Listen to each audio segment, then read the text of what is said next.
Hi folks, and welcome to the next video on my course. This one is all about planning your novel. I'm going to take you through writing a premise, which is a very short summary of your story, and then how to develop that into a synopsis, which is a longer summary. Now, a synopsis is a very useful planning document, but it's also useful when you are submitting your work and sending it out to agents and editors.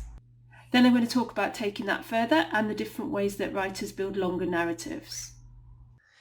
So before we get into all that though, I just need to introduce you to my YouTube assistant dogs. So this is Bongo. If you ever hear any little bits of whinging in the background, it is probably Bongo, and she may also be responsible for the odd woof. So yeah, if you've heard the odd woof, you're not imagining it.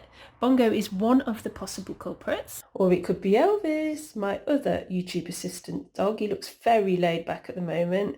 But trust me, if he hears another dog barking a few streets away, or if somebody he doesn't like the look of walks past the window, he does have a little bark. So yeah, you're not imagining those woofs if they're coming through. I'm trying to work around them, but you know, really the dogs just want to join in. So we've got quite a bit to get through. We've set ourselves a bit of a task, but hey, you're about to write a novel. So let's get started. Okay, so we're getting to the point where you've gone through that process of looking for ideas and you've found some inspiration, whether that's been from a real life event or a writing prompt that sparked something or whatever, but you've got an idea and you're ready to start planning. My advice for the first stage of that planning would be to write a premise. So first of all, you're going to need to know what a premise is. So here goes. Literally speaking, premise means assumption or summary. So I'd describe it as a summary of the concept and the seed of the plot of your novel. We want to keep this nice and short, 3 to 4 sentence maximum. And my biggest piece of advice for this is to imagine what you'd tell a friend if they asked you, what's your book about? So I've got a couple of examples here for you, just to give you a sense of it. The first one, this one, it's from a very classic book, so hopefully you'll recognise it. A young woman becomes a governess for an older rich man. She falls in love with him, but knows he'll never feel the same way about her. But she's wrong. He does love her. They almost marry. But the man's past comes back to haunt them at just the wrong moment. So, well, hopefully you recognise this. It's certainly a very familiar story for most people. It's Jane Eyre by Charlotte Bronte. If you haven't read it, I suggest you read it. It's an excellent novel. I've got something a bit more recent, a bit more contemporary, just to give you a sense of that as well. A married woman goes missing and her husband is immediately suspected. His behaviour is very erratic and it appears more and more that he must be guilty. But there's more to this story than meets the eye.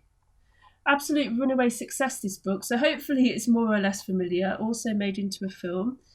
I don't know if you've guessed it yet, but I'm going to tell you. It's Bongo.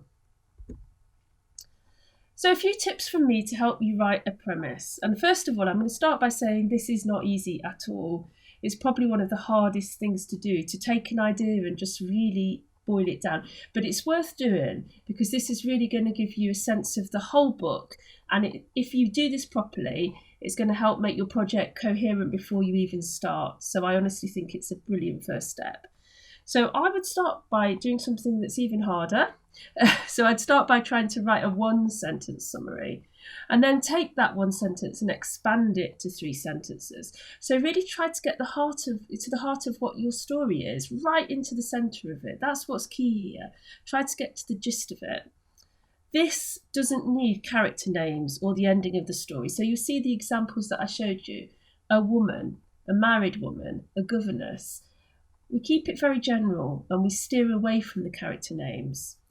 If you're struggling with this slightly, then one place I'd suggest you go and have a look is the Snowflake Method from this link here. The Snowflake Method, or you can put the Snowflake Method into Google and you'll find it. The Snowflake Method really is a kind of method that you can use to write a novel, and I found it useful, although I find it more useful than anything else when I'm trying to write summary documents like a premise or a synopsis that we'll come to. So have a look. It might help you, it might not. Moving on now to writing a synopsis. So this is a little bit like writing a premise, but it's a long version. So I'm going to talk to you a little bit about what a synopsis is to start with. So a synopsis is a pure action summary of what happens in the story. And really, when you're writing a synopsis, you want to talk about what people do and what they say. And you want to keep it simple, not as simple as the premise. It's not a summary anymore in the same way that the premise was. It's an action summary. So we go into quite a bit more detail than that premise. So to give you a sense of how long this will be, well, we write synopses for different purposes. Often we'll write a synopsis to send out our book to an editor or an agent. And when we're writing that kind of synopsis, you want 1 to 2 pages maximum. However, the other kind of synopsis that might be useful to you, and especially at this stage, is a planning synopsis. Now that can be short too. That can be 1 or 2 pages or 5 pages. You'll find over time what works for you. For me, I find a synopsis of 20 pages extremely helpful. That's the level of detail that I really need to start writing. So you might want to start with that and see where you go, see if it works for you. So how are you going to write this synopsis then? What do you do next to get this written? Well, my key tips are to start from the centre of your story and work out. Lots of people hate writing synopses, and one of the reasons they hate it so much is that they tend to write the book and then write the synopsis at the end. And the problem that you've got then is that you just know so much about your book, so many intricacies of what happens, that it's really hard to boil it down. So if you've finished your book, or if you haven't finished your book, whatever stage you're at, the first stage for me of writing the synopsis is to try and boil out what's right at the centre of your story and work out from there. So if you've already written a premise, you're miles ahead. You're already in a great position to write a full synopsis. You don't need every twist and turn of the story. Keep it simple. Keep to the main parts of the plot. But also, you should make sure that you're writing about what happens. So it's the action that we're interested in, not the motivations, not the themes of your novel, none of that stuff, only the actual action. So, my steps for writing a synopsis. So I would start with your 3-sentence premise. Take each one of those sentences and expand it into a paragraph, adding more detail about what happens, and then rewrite that for smoothness. That should give you a very short synopsis, about half a page to a page of A4. So how do you expand that into a document that will help you with your planning and make that quite long if that's what you need? Well, my advice is just to keep expanding, keep following that same process. Take 1 paragraph, turn it into 3, keep rewriting for smoothness, and keep going until you've got the number of pages that you feel that you need that are going to help you write the book. So that could be 2 pages, it could be 20 pages, it could be 200 pages, although I would suggest if you've got as far as 200 pages, you've probably written the novel. But some people do need quite a lot of planning. It really depends on you and the kind of book that you're writing, as we've talked about before. And again, I would strongly suggest that the Snowflake Method can help you with this. It certainly does for me. I found the Snowflake Method one of the best ways of clarifying my ideas and just getting them a bit more pure and simple and coherent and getting that oneness about a project. And actually, I found that even sometimes when I've finished the book and I'm trying to create a synopsis for submission, some writers like to know scene by scene exactly everything that's going to happen in their novel.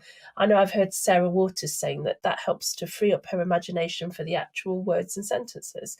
And a very different writer, James Patterson, going through his writing process, he has a very, very detailed summary of the story, including every single scene that's going to happen in the book.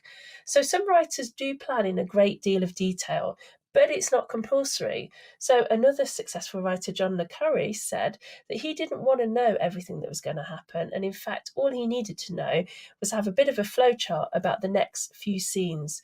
So like a lot of the aspects of writing your first novel, it's about finding the best way for you.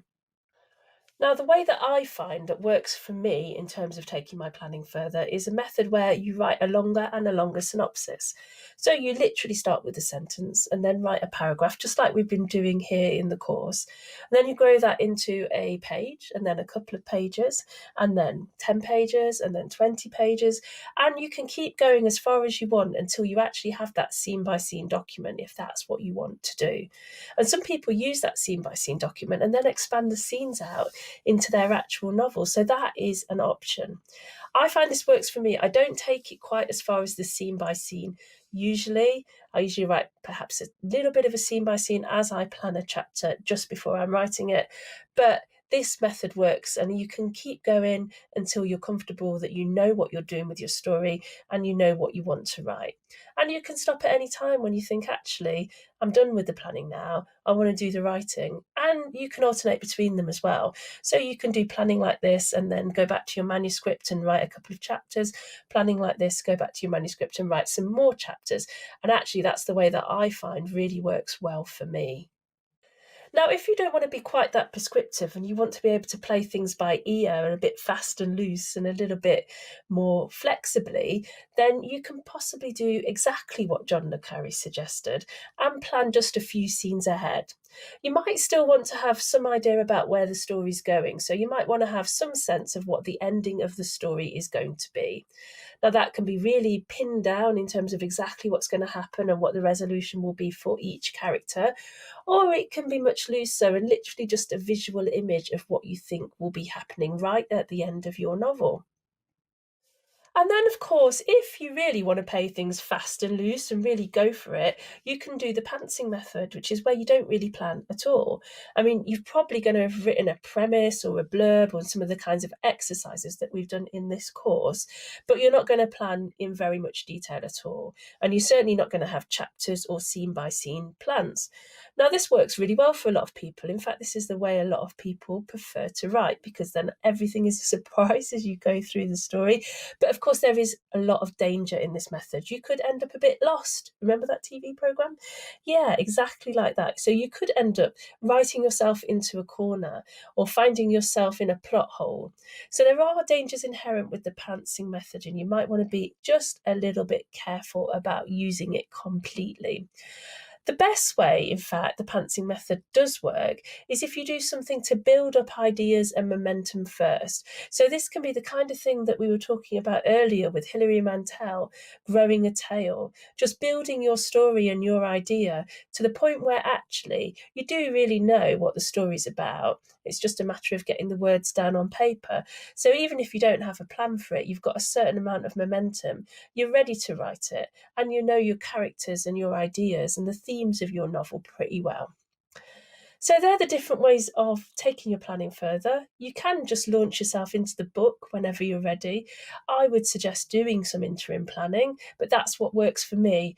Other writers find that they will just write, and they'll write a lot potentially, and then edit that down. In fact, they describe it almost as sculpting the final finished product from that very rough first draft.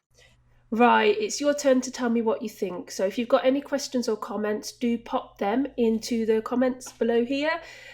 Also, I want to know a little bit more about what you're thinking you might try for your writing process. So you might have noticed a little bit of a doggy theme here. I am going to use my own dogs to help you think about this. So my two dogs have very different personalities. This is a very cute puppy picture of Bongo, but Bongo is the one that you might hear crying in the background sometimes. Bongo's a little bit uptight.